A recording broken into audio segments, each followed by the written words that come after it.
On today's episode of the Locked On Knicks podcast, I'm joined by Josh Lloyd, the host of Locked On Fantasy Basketball, to explore some of the biggest rotation questions facing the New York Knicks, including could there be a big surprise as the Knicks' fifth starter? That next.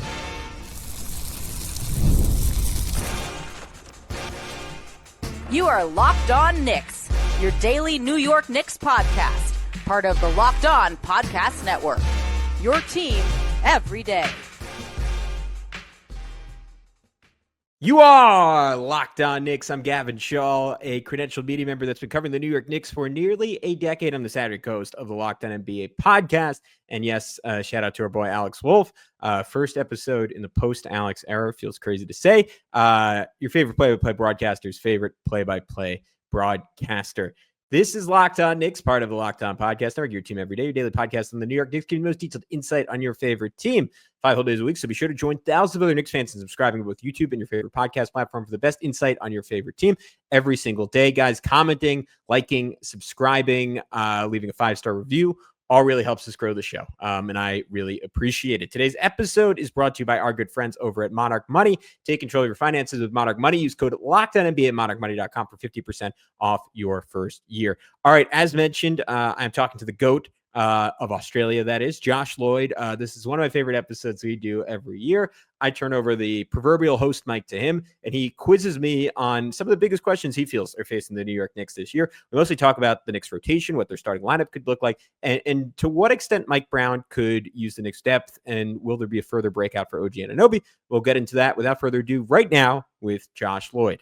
We're talking about the New York Knickerbockers, and to do that, one of the hosts of the Locked On Knicks podcast is here, Gavin Schall, back for another season of previewing this team. We are in a different position this year, Gavin, of course, because Tom Thibodeau is no longer there. Lots of consternation amongst NBA people, Knicks fans. What more could he do? He's done so well. But I as you know from these shows we've done, I'm fully on board with that because Thibodeau brings a certain thing, but he also leaves a lot. He takes a lot off the table, and he limits what a team can do. He limits the ceiling. He puts a lot of restrictions on things that can happen. And if you do have these high-level championship expectations and aspirations, you got to make tough calls. Now, I reckon there's less than a 50% chance that it is an upgrade of a coach. That's possible, but to me, we have seen the limitations of Thibodeau. We're going to talk a little bit more about Mike Brown later on. But after the initial, shock that people had, to me wasn't a shock, but the shock that people had, how has been, the general vibe around that change around the Knicks now?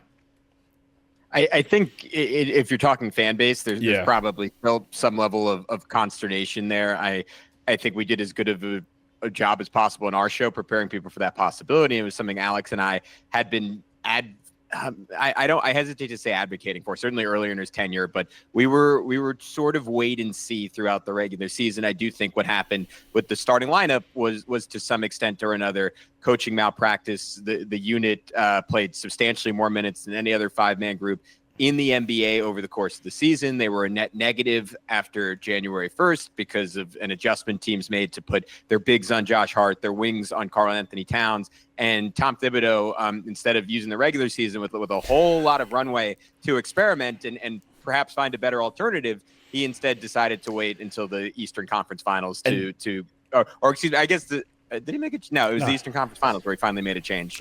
So that obviously was too little, too late, and the Knicks did not really lean into their best lineup. So that's kind of ultimately what spelled his doom. That's why, honestly, that is why that firing him makes sense, because Kevin, as you know, and I don't want to harp on this, but that's not the first time that's happened. Shout out to Elfrid Payton. Like, he doesn't use any of the regular season to see what happens. Look at the team that won the championship.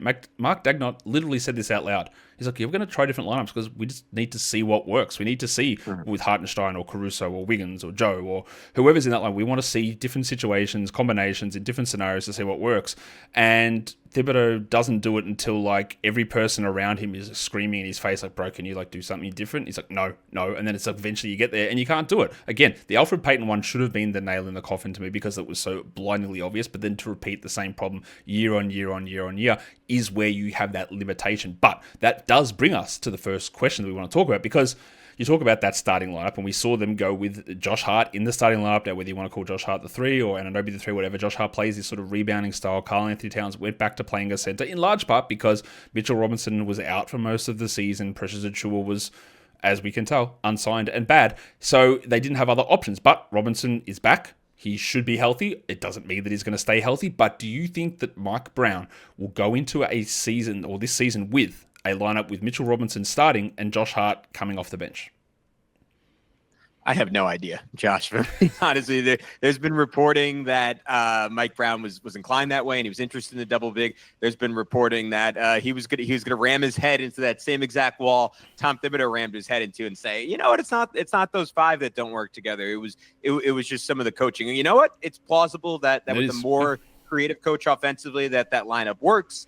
There were certainly ways around that I don't think Tom Thibodeau totally experimented with.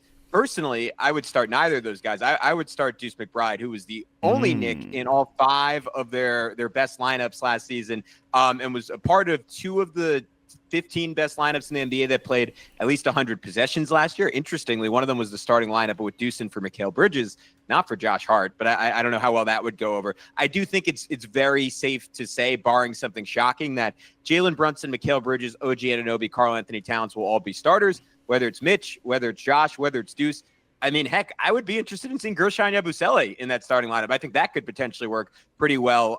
We are going to see. My biggest thing is that regardless of who starts, it's just that we get more lineup diversity. I mentioned that number earlier, but over 1,800 possessions of that starting five last year. Like you could be a little bit more like Cleveland, to had a really effective starting five, but they only played them about 520 possessions the entire season, right? As long as you mix it up, as long as you're trying different groups, I don't think it matters all that much who the starting lineup is. That being said, I would start Deuce McBride, who actually starts. I think it is a coin flip between Mitchell Robinson and Josh Hart. That is going to be interesting because, like, I do my projections at Basketball Monster, and I've got four guys locked in as solid starters. The four you mentioned, Anunoby, Bridges, Brunson, Towns, and the three guys that I've got is like, oh, maybe they're going to start. It's Hart, it's Robinson, and it is Yabusele. And I thought I was maybe on an island with that as an option, but we'll see. The other thing is, you talk about Deuce McBride, that never ever entered my head, right, as an option, because I also think Deuce McBride, who played, 25 minutes a game last season, they had an incredible lack of depth. I worry that maybe he even pushes down a little bit in the rotation. I think there's a worry of that because Jordan Clarkson is there now, whereas McBride was like, hey, anyone is hurt, Deuce McBride is going to move into this starting lineup because he's going to be ahead of Landry Shamet, he's going to be ahead of whatever, Cameron Payne. But now I'm not so sure, because you can put Yabusele in there, you can put Hart in there if he's the guy coming off the bench, you can put Jordan Clarkson into that group as well. So he's someone who I had some ups and downs last season, McBride. I really like him as a player, but I'm a little worried that he actually loses out somewhat this season. Yeah, I think that's totally plausible. It's become abundantly clear throughout his NBA career that he should not play the point guard position. They have been a substantially better team when he plays the two versus the one, just not really a high level initiator of offense. So many of his possessions, especially when he plays as a backup point guard in the playoffs, like you get 20 seconds in the shot clock before he does anything. So as much as I love him, I don't love him there. And because of that, if there was ever a Jalen Brunson injury, I'd be with you. I think Jordan Clarkson would be the clear guy to be inserted. I do hope his defense gets him on the floor. I do think he's probably right with Jalen Brunson, and you have to put Karl Anthony Towns in that mix. Like, clearly the best shooter on the roster and just a substantially better shooter than OG Anunoby and Mikal Bridges, in that he has a quicker trigger instead of being like a toe the line 3-point shooter. He can give you somewhat of a facsimile of that Dante DiVincenzo deep spacing, even if he doesn't go that far. What's been just abundantly clear throughout his Knicks career is that when he's on the floor, good things happen for the New York Knicks. I mean, last season when he played two guard, they were plus 8.4 net rating in the playoffs. Even though he shot terribly, that net rating actually went even higher. It's plus 7.6 in the playoffs. So I would personally, again, I would really prioritize getting him minutes no matter what. I'm with you that it's very plausible that Mike Brown does not see it the same way, and he maybe suffers the same fate that Keon Ellis did in Sacramento, even if there might have been some extenuating circumstances going on there. One quick thing on Hart before we get into the next segment is he played 38 minutes a night last season. He saw his shooting numbers sort of spike out of nowhere. I'm going to be like, people loved him from a fantasy perspective. I am going to look, I'll say it right now, Gavin. There is zero chance that Josh Hart plays 38 minutes a game. It's not going to happen. He's not going to. And when you combine that with unlikely to continue that level of shooting efficiency, which he's not proven as that type of a shooter. Yeah, he's a great rebounder. He showed some really strong passing stuff last season, Josh Hart, but there's just no way that he's running out there 38 minutes a night, is there? I would really hope not, John. Again, that's presumably part of the reason you got rid of Tom Thibodeau, right? And to be clear, when you asked me that question at the beginning, those were my reasons for firing Tom Thibodeau. I'm not so sure that was the front office's reasoning. I think the minutes and specifically the complaints about the minutes led very publicly by Mikal Bridges, and what was kind of a shocking showdown at the time late in the Knicks regular season. That feels like probably internally that was a bigger deal. And I got to imagine Josh Hart is a focal point of that. To me, and seemingly to you, it is so abundantly clear that he is a more effective player, playing somewhere between 26 to 32 minutes a game. I think for me, it'd be perfect if he settled in more so in that 28 to 30 range.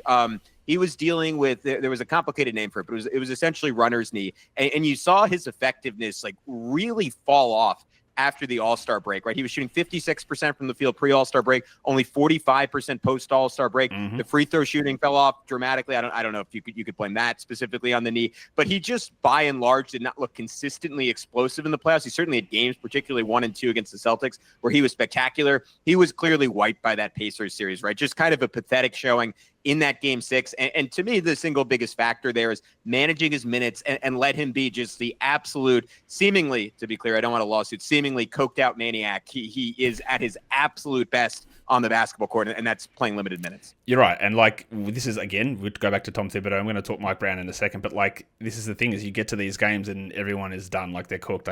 They can't push through. They've been dealing with injuries all season, even though they might be sort of under the surface, and they can't get. They're already at the extra level. And every other team just goes, all right, now it's time for us to ramp up. And these guys go, what am I supposed to do? I can't. There's nothing more to give. We've given it all, and we are actually declining versus pushing up. And again, this is crazy to say for a team that made the conference finals, but it is the reality of the scenario. We're going to come back and talk about Mike Brown joining this team in a sec. Today's episode, though, is brought to you by Monarch Money. Most people can't name all their financial accounts or even what they're worth, whether it's 401ks, properties, or investments. And when you don't have the full picture, you can end up leaving money on the table. That's why there's Monarch Money. It's an all-in-one personal finance tool that brings your entire financial life together in one clean, easy-to-use interface on your laptop or your phone. Monarch is built for people with busy lives. If you put off organizing your finances, raise his hand, Monarch is for you. Monarch does the heavy lifting for you. You can link all your accounts in minutes, see clear data visuals, get smart categorization of your spending, and finally feel in control of your money without ever touching a spreadsheet. Guys, this is incredibly important to me, someone who's not particularly financially literate, for a guy who's been out of college for around 8 years now. Monarch makes that all so much easier. I certainly have this existential dread and anxiety around looking at my bank accounts, around budgeting every month, and to have it all in one place eases that anxiety substantially. So don't let the financial opportunities slip through the cracks. Use code LOCKEDON at monarchmoney.com in your browser for half off your first year. That's 50% off your first year at monarchmoney.com with code LOCKEDONNBA. Enough crack talk. Gavin, we are here to talk about Mike Brown taking over the job, and the two guys that seem to be in contention for this spot for most of the offseason were Mike Brown and Michael Malone, two coaches who probably, alongside Nick Nurse, have some of the Tom Thibodeau ethos of like, let's run our starters big minutes as much as possible. Now, we can talk about Thibodeau and the minutes and all that sort of stuff, and we know that, but there are other coaches who do it, and Brown is one of them. Part of the issue with Thibodeau was not really trusting any bench guys or seeing what they can do. I have a question here that says, and you can read that on screen, it says, will Mike Brown use the depth? I guess the second part of that question is what depth? Because what the hell is this roster? There are no two-way guys currently signed. There are actually only 12 guys under contract, and the bottom 3 of those players are Tyler Kolek, Pacome Dadier, and Ariel Hakporti. They were all rookies last season, who, of course, as being rookies, they combined for under 600 minutes, I believe, or maybe 620 minutes combined for 3 players. So there actually is no depth. Like, we're talking about, Hart, Yabusele, Robinson, Clarkson, McBride as those other 5 guys, apart from the 4 locked-in starters. So while we might sit here and want the Knicks to use the depth and we want to experiment with lineups, how do we see this? Because what is going on with this roster? Why are we not getting some players filling out the back end of it? And how do you think that Brown will use, maybe even those guys like Dadier and Kolek, not saying they're good because they're not, or Hakporti, do you think that we'll actually get sprinkles of them in, or is it just going to be like, hey, we've got 9 guys and that's it? Yeah, so I hear you. All fair points. I think I'd push back on the idea that there's no depth. Let's just say hypothetically, Mitch starts. Josh Hart, Deuce McBride, Gershon Yabusele, Jordan Clarkson. I would guess 6 through 9. That's one of the 5 to 10 best 6 through 9 in the NBA. Maybe I agree. Maybe that's a little okay. Maybe that might be a little. No, I think that's fine. But like when I say depth, it's like that's great, right? That's great. But when one person misses, that means you've got 8 players. Everyone moves up. You don't have the 10th guy to move into the 9th spot. It means you're running at like the barest minimum of you've got 9 guys that are really good. But most teams do run a 10-man rotation. The Pacers showed playing this 11-man balls to the wall sort of style was successful. Teams are going to copy that. Where the Knicks are like, if we have 2 people out, then we're done because look, who else is there? And that's when I talk about lack, I want them to use the depth, but I just worry that there is no back end depth. Like I just finished talking about the Clippers, and like their 11th man is Nicholas Batum, right? Versus it being Paco Daddier. Like that's a pretty sizable difference. Yeah, I hear you. And to be clear, they're good at bringing one more guy. We've heard the rumors over and over again that it could potentially be Ben Simmons. Ian Begley proposed the idea of them potentially trading Tyler Kolek to create one more spot, and then they could bring back Ben Simmons and Landry Shamet. I don't know how much you want to get into that personally. I'm far more in favor of them bringing in Landry Shamet, who is arguably one of their 6 best players in the Eastern Conference Finals. And I've never seen Landry Shamet play basketball like that, but if he could replicate even some proportion of that from a 3-and-D perspective, that would be incredible for the New York Knicks. But even if it's Ben Simmons, someone who could be a regular season inning eater potentially, so there will be a 10th guy who is a real NBA rotation player. Could even be Malcolm Brogdon. That's someone they've still maintained some interest in. But as far as the very back end of the roster, there to have some concern. I do think out of that group, Ariel Hukporti is the cleanest one to potentially play some NBA minutes. I do as well. Like, again, very limited role, but man, he was dramatically better than I thought he'd be. He's like absolutely huge, really athletic, already has that Isaiah Hartenstein, like 8-foot flip shot, down pat, solid rim protector, good short roll passer, like skilled, big, athletic. Like, I don't know. I kind of think that guy's going to end up having an 8 to 10 year career as a backup big. The other guys, the real question marks, right? I would assume Kevin McCullough Jr. gets one of those two-way spots, 25-year, or I think will be 25 around, like at least by March of the season. Someone you would think could hold their own defensively, can give you a little bit off the dribble. The jumper's a question, but him as a break in case of emergency guy. Paco Daddier, who brings a lot of size to the table, look good. Incredibly limited minutes defensively last year. Jumpers clearly come along a lot from his time in Europe. So I'm not trying to propose these guys. If these guys are getting substantial minutes for the Knicks after the first round of the playoffs, right, they are in deep, deep trouble. But in terms of the regular season, I think the rest of the roster's depth and the talent can afford you, if you are playing a guy who probably shouldn't be an NBA level rotation player, for let's just say 10 minutes a game in an emergency scenario, I think they can get by. Where your point has real concern and real merit is, I think the Knicks were remarkably healthy last year. OG Anunoby in particular, remarkably healthy last year. I don't believe, even with more limited minutes, the Knicks can count on that again. So it could crop up as a real problem. Kevin McCullough was one of those guys last season that I was on McCullough watch to see whether he'd be a player that was on a roster to start the season that would play 0 minutes without being injured all year. He got there at the end. We got to about 29 minutes total that he played over the course of the season, including 22 in the season finale. One of the questions, I guess, with the depth on this team is, again, we can talk about using that depth, and that means Yabusele and Clarkson and McBride playing more minutes. Like, how do you see guys like Brunson or Towns? And Towns, how many times do we see him hobbling around in fourth quarters and go, what is this guy doing out there? Do we think that we're going to see, like, knocking the top off a little bit of those minutes, like just 1 to 2 fewer minutes to preserve some of those health concerns? Because obviously Brunson hurt at the end of the season, Towns limping continually. Do you think we're going to see a little bit of that sort of lent into where you've got Yabusele, Clarkson in particular as more reliable guys versus it being Cameron Payne or Precious Achiuwa coming off the bench? Yeah, I don't really think there's a reason for anyone on this team to play more than 35 minutes. And look, we can question the impact that has come playoff time, right? Cleveland, very famously last year, I think Donovan Mitchell was, better than I would, but around 33 minutes at most. I don't even know if he got to that. I think he was actually lower than that, to be honest. It could have been 31, and then all those guys get hurt in the playoffs. So obviously, one team does not a sample size make, but you could question the science on it. I am absolutely with you. I don't think it is at all sustainable what they're doing with Jalen Brunson. ESPN had a stat that he had the ball in his hands, I think, just under 9 minutes a game last year. That was most of anyone in the NBA. 6'2" guard, has taken a beating the last couple of seasons. Ridiculous usage come playoff time. Have to find a way to keep him fresh to preserve his career. Karl Anthony Towns looked like he was playing, to your point, with one leg at so many different points last season. I put together a mock rotation. And this is, to be clear, my ideal, not what I expect it to be. I had Jalen Brunson at 36 minutes. I had OG Anunoby at 32. I had McHale at 32. I had Josh Hart all the way down at 24, which I don't think is realistic. I think he'll play more than that. I had Karl Anthony Towns 33, Abusele 18, Mitch 21, Deuce 26, Clarkson only at 18. Like I think they could easily be the 2 seed in the Eastern Conference with the margin of error they should have and not push the minutes of any of these guys. There's no reason to do it. They should get frequent nights off. Like, I don't really see any reason to go down that Tom Thibodeau path of treating the regular season like the Super Bowl instead of the playoffs and the NBA Finals as your Super Bowl. We're going to come back and talk about OG Anunoby because he was an interesting place. But first, we wanted to ask you guys a little bit of a favor. We have an important request. Locked On wants to hear from you. We put together a survey to learn more about our listeners and make your favorite podcast even better. This is your chance to tell us what you like, what you don't, and answer questions about advertising. Go to lockedonpodcast.com/survey to get started. Everyone who completes the survey will be entered for a chance to win one of 10 $100 Amazon gift cards. Again, that's lockedonpodcast.com/survey. You can also find the link in the show notes. Thanks so much for helping us out. We also want to tell you about our good friends over at FanDuel. FanDuel, one of our longtime favorites here, Locked On Knicks. And now is the time to get involved because the NFL season is almost here in FanDuel. Make sure you're getting ready for kickoff with a can't-miss offer. Right now, new customers can bet just $5. If your bet wins, you'll get $300. I have to yell that. It's a crazy offer in bonus bets to use across the app. Guys, if you're anything like me and you root for the New York Giants or for our crosstown rivals, if you root for the New York Jets, you've not had good quarterback play for at least half a decade. Yeah, I mean, even longer if you're a Jets fan. Sorry, guys.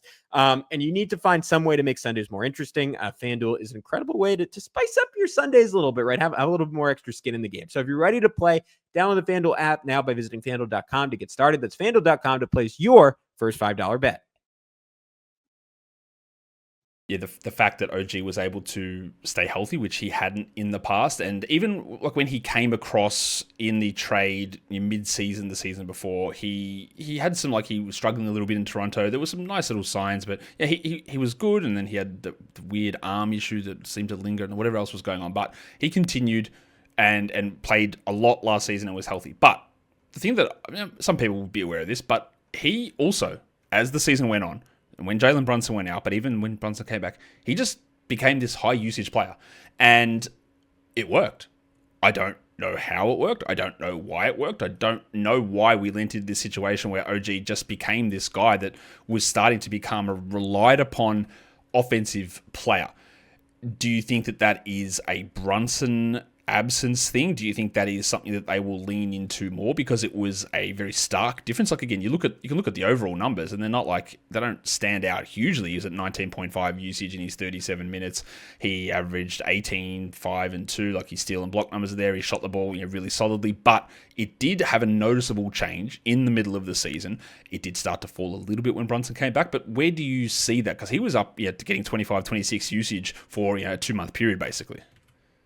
He did. He had such a weird season, man. For first 18 games or so, we were talking about not really an all-star conversations, like an all-NBA conversation. He was that efficient. He was that good defensively. Had a 30-game stretch or so where the defense really fell off. The efficiency really fell off. Just could not hit a three for, like, it felt like a month and a half. And then to your point, Brunson gets hurt.